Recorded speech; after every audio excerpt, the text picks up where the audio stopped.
no programa há mais ou menos um mês atrás, não sei se vocês lembram, mais ou menos um mês atrás, eu contei que eu, Paulo, estava um dia em casa quando eu recebi uma ligação de um agente do FBI, né? Uma dessas coisas meio surreais, né? Uma coisa de filme.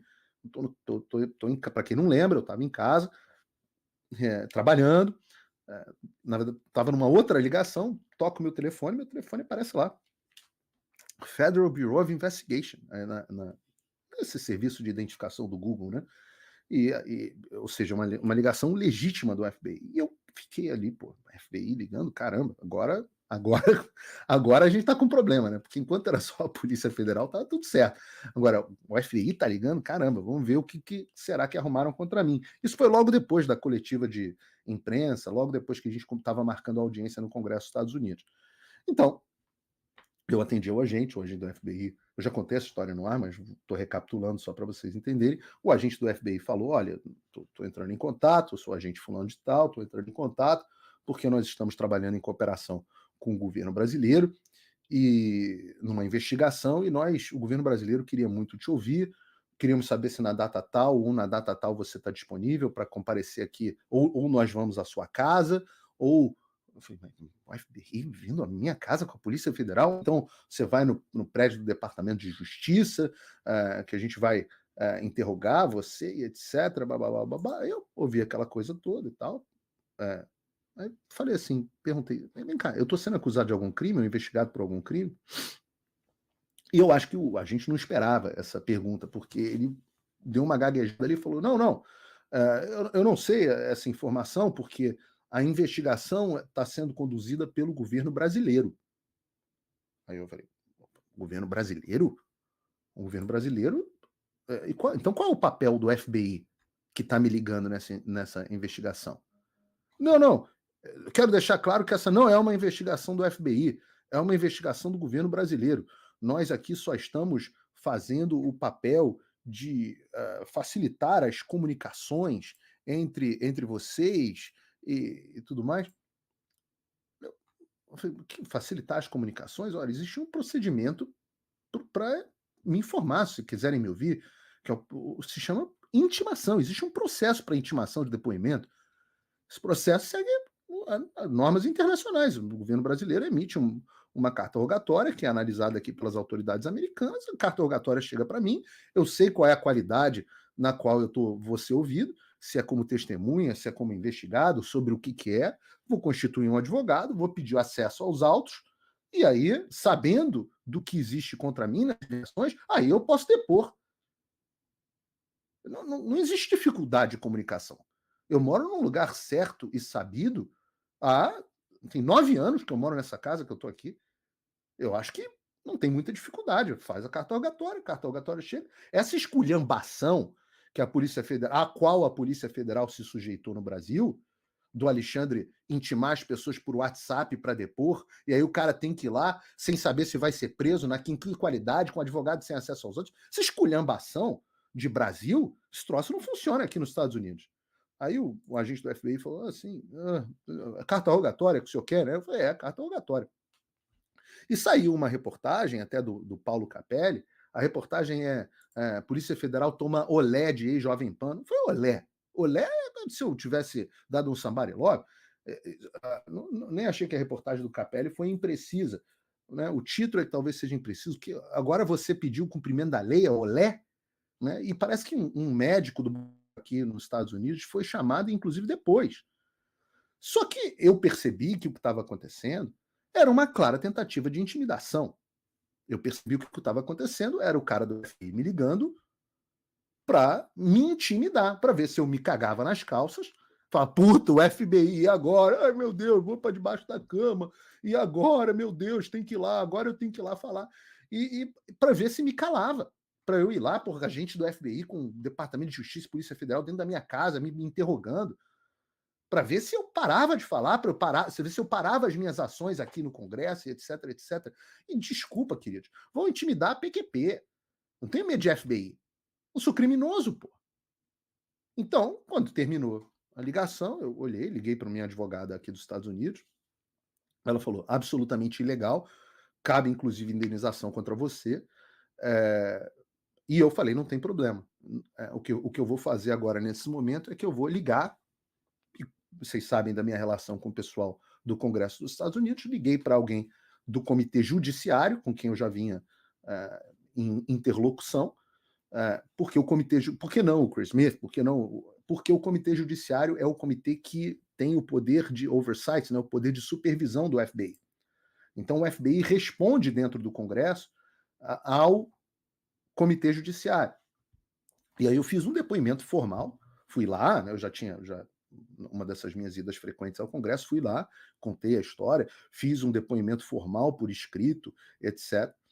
E na hora isso chocou os caras do comitê, o Jim Jordan, né, que é o deputado aqui, um deputado muito importante, quase foi presidente da casa.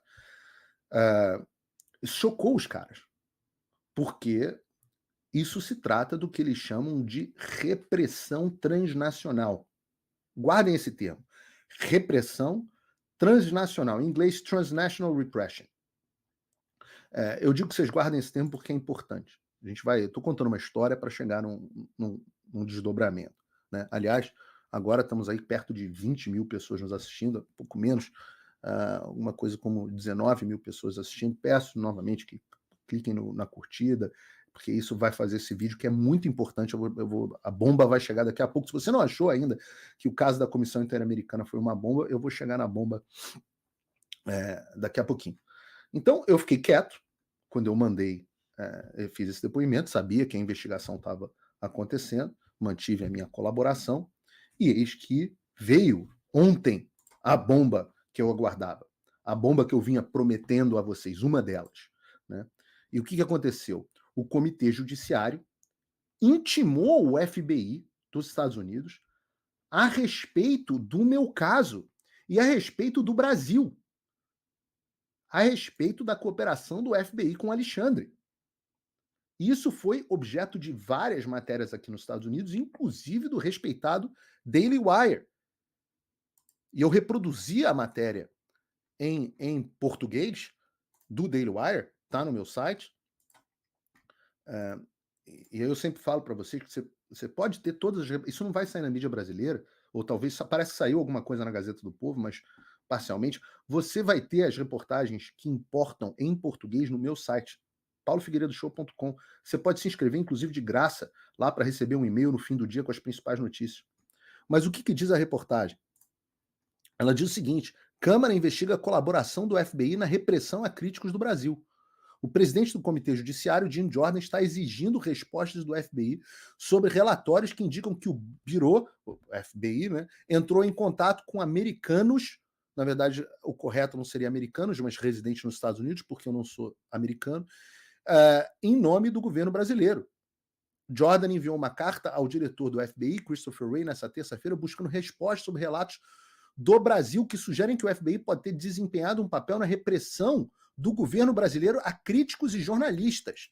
O presidente deu um prazo ao FBI até 17 horas no dia 4 de junho. E aí, melhor do que eu simplesmente ler a reportagem do Daily Wire, é que eu recebi, por uma gentileza do Congresso, uma cópia do documento. E eu prefiro abrir o documento e ler para vocês aqui na íntegra, no documento original. Tá? E o que diz o texto? Está assinado, né, como vocês estão vendo, pelo Jim Jordan, que é o presidente do Comitê Judiciário dos Estados Unidos, e está aqui ao diretor-geral do FBI. O que diz o texto? Caro diretor, eu vou ler aqui, obviamente, em português para vocês. Vou dar um gole de água que eu estou falando para caramba. Então, vocês estão vendo a data, 21 de maio, e está aqui, ó. Caro diretor Wray, presta atenção porque o linguajar aqui é muito duro em relação ao Brasil. O Comitê Judiciário e o Subcomitê Seleto sobre a armamentização, né, weaponization, do governo federal estão conduzindo uma supervisão de como e em que medida o Poder Executivo coagiu ou conspirou com empresas e outros intermediários para censurar discursos legítimos. escrevemos sobre relatos de que o FBI, o Federal Bureau of Investigation, está trabalhando com o governo do Brasil para contatar 2 residentes nos Estados Unidos, incluindo um jornalista alvo do governo brasileiro em ordens de censura. Moá, né? Esse que vos fala. De acordo com os relatos recentes, o governo brasileiro está tentando coagir a X a bloquear certas contas em sua plataforma de mídia social que o governo brasileiro considera estar espalhando desinformação. Depois que a X se posicionou em apoio à liberdade de expressão online, um juiz brasileiro, Alexandre de Moraes, famosão, abriu uma investigação sobre a X e o seu proprietário Elon Musk por se recusar a ceder às demandas de censura no Brasil. A X indicou que está sendo, abre aspas, forçada por decisões judiciais a bloquear certas contas populares no Brasil, fecha aspas, ou então a enfrentar sérias consequências, incluindo grandes multas, a prisão de funcionários da X e fazer com que a X, o Twitter, né, encerre suas atividades no Brasil. O comitê, ou seja, essa é a cooperação que está em curso entre o Elon Musk e o Comitê Judiciário. Ou seja, muitas das desculpas, muitas das conversas que a gente tem aqui, das discussões que a gente tem aqui, será que o Musk mudou, tirou o pé, etc, etc. Essa carta mostra que a cooperação entre o Comitê Judiciário e o Musk está em curso. O comitê e o subcomitê seleto souberam por documentos obtidos por intimação que o TSE e o STF ordenaram a X, o Rumble e outras plataformas de mídia social que suspendessem ou removessem mais de 100 contas desde 2022. Essas demandas de censura foram direcionadas a críticos do governo brasileiro e incluem o ex-presidente brasileiro Jair Bolsonaro, membros conservadores do Legislativo Federal, jornalistas, como eu, Alan dos Santos, Constantino e outros, membros do Judiciário, como a Ludmilla, e até mesmo um cantor gospel e uma estação de rádio pop.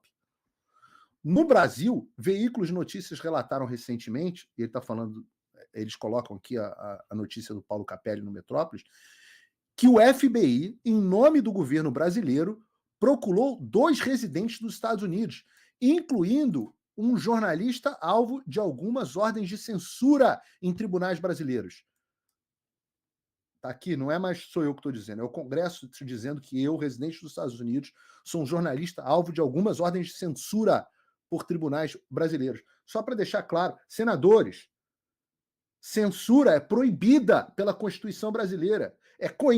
OEA é proibida pelo Pacto de São José da Costa Rica, do qual o Brasil é signatário.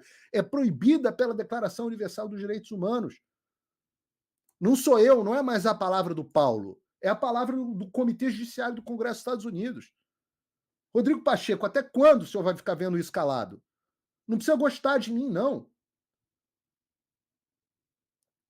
Olha que interessante, e isso vai se conectar com o que a gente vai falar aqui até agora.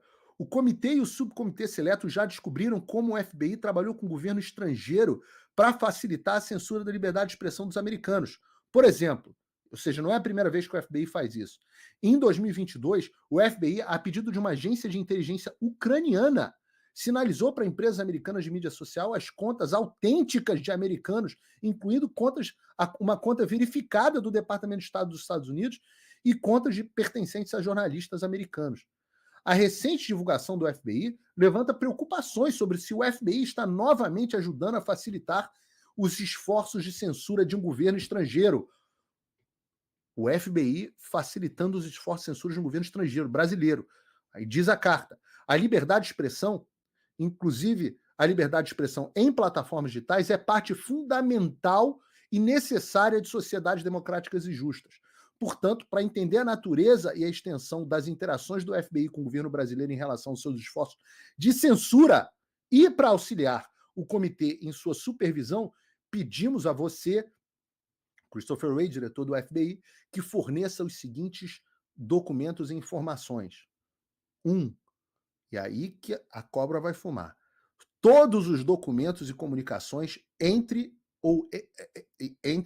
funcionários do FBI, incluindo, entre outros, o adido legal do FBI no Brasil, com a sede do FBI e o escritório de campo do FBI em Miami, porque é onde eu estou, referindo ou relacionados a ordens, demandas ou mandados do TSE ou do STF brasileiros, relativo à suspensão ou remoção de contas do X, Rumble ou qualquer outras plataformas de mídia social. Todas as ordens secretas do Xandão estão sendo intimadas a serem apresentadas. Mas todos os documentos e comunicação entre o FBI e órgãos do Poder Executivo, incluindo o Departamento de Estado e Embaixada dos Estados Unidos no Brasil, referindo-se ou relacionando-se a ordens, demandas ou mandados do TSE no Brasil ou do Supremo Tribunal Federal, relativo à suspensão ou remoção de contas no X ou Rumble ou qualquer outra plataforma de mídia social. E 3. Todos os documentos e comunicação entre o FBI e o governo do Brasil, referindo-se ou relacionando-se a ordens, demandas ou mandados do Tribunal Superior Eleitoral no Brasil ou do Supremo Tribunal Federal relativo à suspensão ou remoção de contas na X, Rumble ou qualquer plataforma de mídia social. Por favor, forneça os documentos o mais rápido possível, mas não depois das 17 horas do dia 4 de junho de 2024, ou seja, 15 dias depois. De acordo com as regras da Câmara dos Representantes, o Comitê Judiciário tem jurisdição para conduzir a supervisão de assuntos relativos a liberdades civis para informar sobre possíveis reformas legislativas. Além disso, a resolução número 12 da Casa autorizou o Subcomitê Seleto do Senado sobre a armamentização do governo federal a investigar, abre aspas, questões relacionadas à violação das liberdades civis dos cidadãos dos Estados Unidos. Se você tiver alguma dúvida sobre esse assunto, entre em contato com a comitê, blá, blá, blá, blá. Entendam, a casa caiu. Entendam o que isso significa. O Comitê Judiciário do Congresso dos Estados Unidos, da Casa dos Representantes, está abrindo a caixa preta da cooperação semi-clandestina entre o Xandão e autoridades de outros países como o FBI. Na verdade, entre todo o STF e TSE e o FBI. Ora, vejam, isso é fundamental, porque a reportagem do David Agape, muito bem feita, mostrou como veio do FBI todo o framework de combate à desinformação usado pelo TSE até antes do Alexandre. E eu denunciei esse caso na minha audiência. Agora, a gente tem finalmente a possibilidade de ter acesso a esses documentos. Lembram? Todas as decisões do Xandão ficaram em segredo durante anos e nenhuma da porra das instituições brasileiras fez nada a esse respeito. O banana do nosso presidente do Senado não fez nada a esse respeito. A gente só conseguiu acesso a essas decisões absurdas graças à intimação feita por este comitê ao ex. E aí o rei ficou nu. O mundo inteiro viu que as decisões eram decisões de uma página sem substância nenhuma, contrariando o código, como é o nome? Da lei da internet do Brasil. Daqui a pouco alguém vai falar aqui. Então, a gente começou. Agora, a gente vai ter a lupa sobre essa cooperação clandestina que leva o FBI a fazer uma ligação de intimidação com o jornalista. Not on my watch, não para cima de Moá. Porque agora Deus sabe. Marco Civil da internet, muito obrigado ao chat. Né? Deus sabe o que vem daí. Porque isso que eu vivi é um exemplo, e vocês vão entender por que isso é importante. Fiquem comigo, aliás, às 22, quase 23 mil pessoas que estão nos acompanhando e que curtiram e se inscreveram no vídeo. Liderança de audiência folgada, Jovem Pan, coitada, com 8.500, CNN Brasil. Vamos ver CNN Brasil aqui. Devia ter deixado aberto, né, para a gente ver. Mas CNN Brasil, 10 mil, ou seja, já passamos a audiência das duas redes somadas, e isso porque ele bloqueou meu ex, senão a gente estava com 40 mil pessoas aqui nos assistindo. Mas isso é um exemplo de repressão transnacional. E isso é algo que o Brasil tem feito em outros lugares. Você entender o que é repressão transnacional, Transnational Reception. Esse é um expediente que é utilizado por governos ditatoriais no mundo inteiro. O Alexandre está usando os mesmos instrumentos que o Putin, que o Xi Jinping, que o Ayatollah do Irã utiliza. Repressão transnacional são as ações tomadas por governos autoritários para intimidar, assediar, vigiar, ou então ameaçar ou prejudicar os cidadãos ou as comunidades de diáspora, como eles chamam aqui, que estão vivendo no exterior. São atividades com o objetivo mesmo de silenciar a dissidência, manter o controle sobre as pessoas que saíram do país, desses regimes, e muitas vezes utilizam países que valorizam. Então você tem essas táticas, tem vigilância, ameaça a membros da família que ficaram no país, você tem os pedidos de deportação, você tem a colocação do nome na lista da Interpol. É a coerção mesmo, para tentar calar. O cara vê o jornalista e fala assim: pô, o que eu posso fazer? Cancelamento de passaporte, repressão transnacional. Colocar em nome da lista da Interpol, repressão transnacional. Botar o FBI para ligar para o cara sem seguir os canais de cooperação formais, repressão transnacional.